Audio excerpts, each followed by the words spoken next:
Hi everyone, my name is Weiss and I am the Chamber Music Coordinator at the University of Colorado Boulder. In this video, I'm going to walk you through a step-by-step guide to remote collaboration to making chamber music stitched together video projects. Step 1. Score study and division. As a group, thoughtfully divide up the score into small sections. I suggest approximately 30 to 50 measures for recording, and this may or may not correspond to the rehearsal numbers that you already have in your parts. Be intentional with your group's decisions. This step of the process is crucial to the success of your recording. Try and pick sections that will be easy to record in one take. Think about thematic, rhythmic, and harmonic continuity as you divide up the score. And this is one of the reasons why score study is so important. Everyone needs to participate in this process, and everyone should have their own copy of the score. Step 2. Pick your recording order.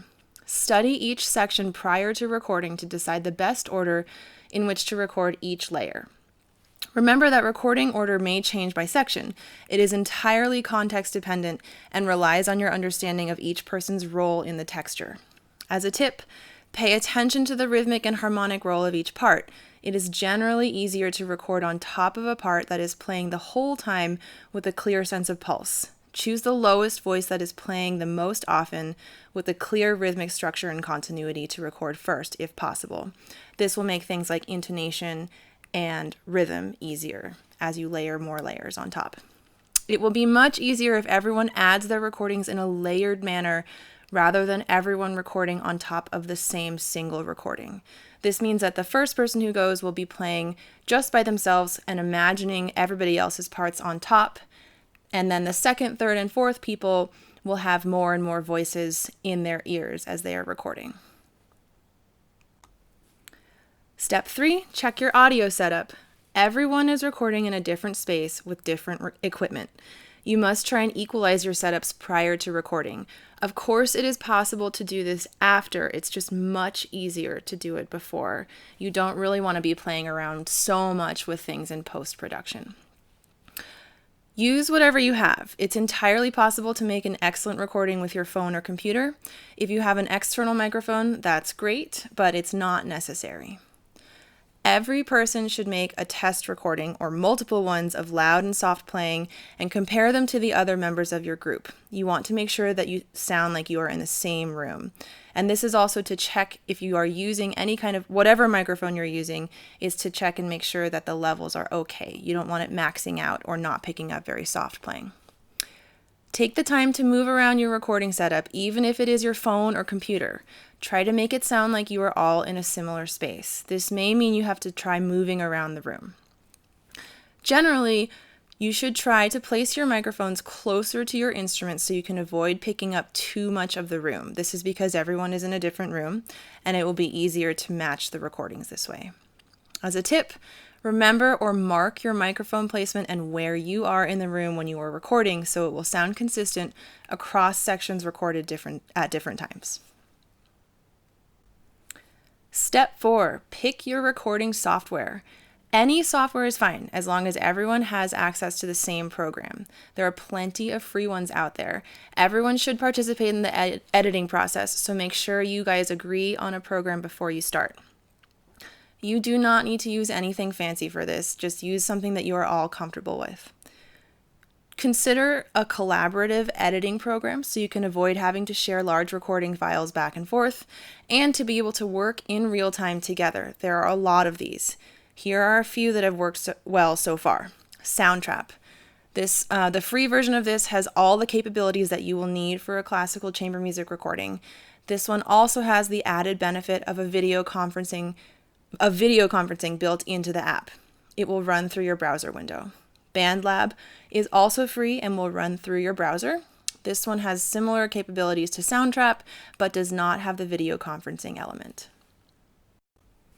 Step 5, rehearse remotely. I'm going to do a separate presentation on remote rehearsal, but in case it wasn't obvious, you should rehearse before recording. It will make the recording process go much faster.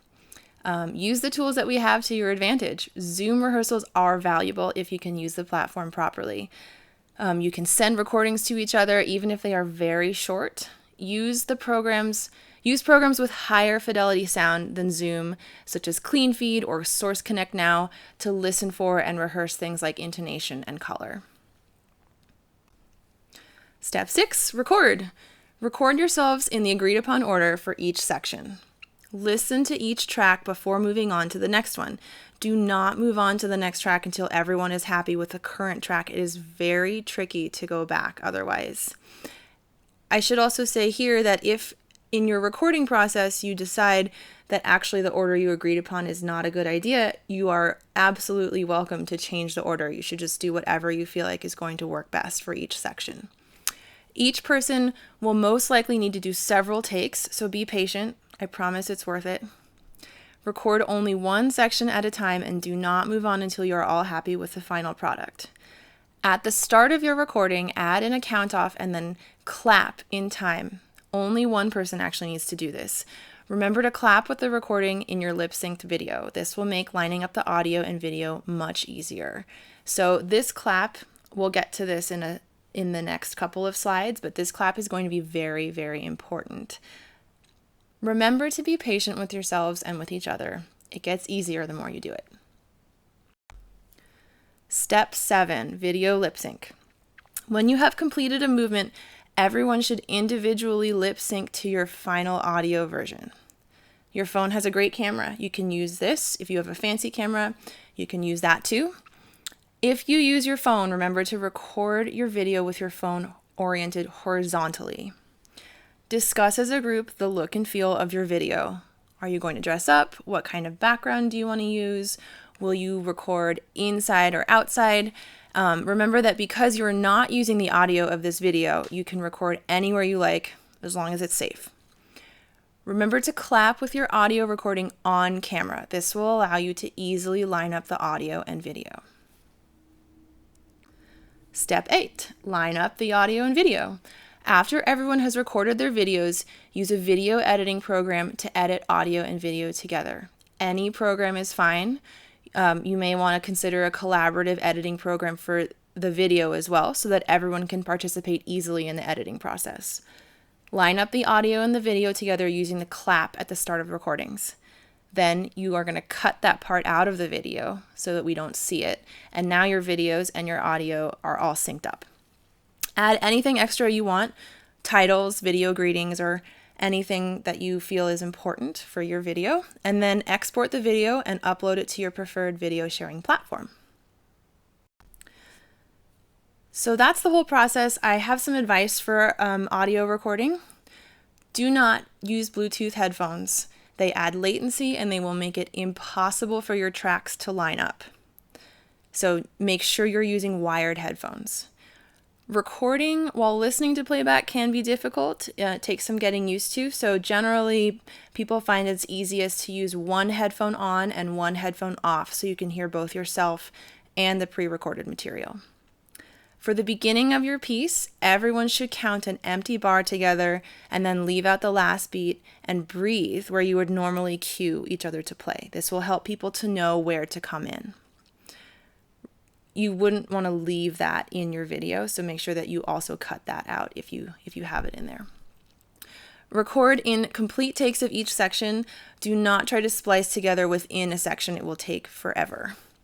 When recording a new section, add a separate track and start playing after you hear the previous track end. So there'll be 2 tracks of you. This will give you more flexibility and help with the general flow of the recording. You may find it helpful to record while playing off of the score.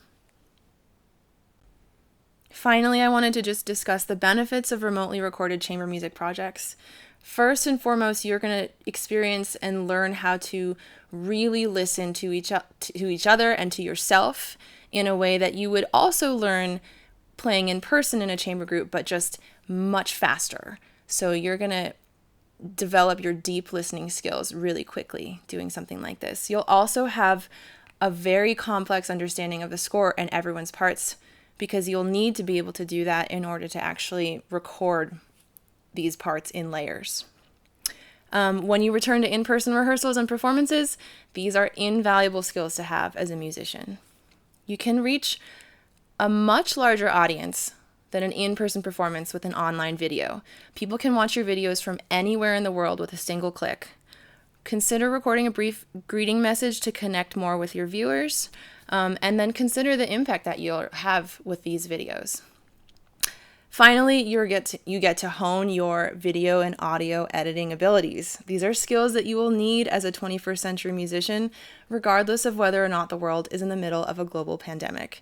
You might as well take the time now to teach yourselves these skills. That's the end of my presentation. Happy video making. Have fun, everyone.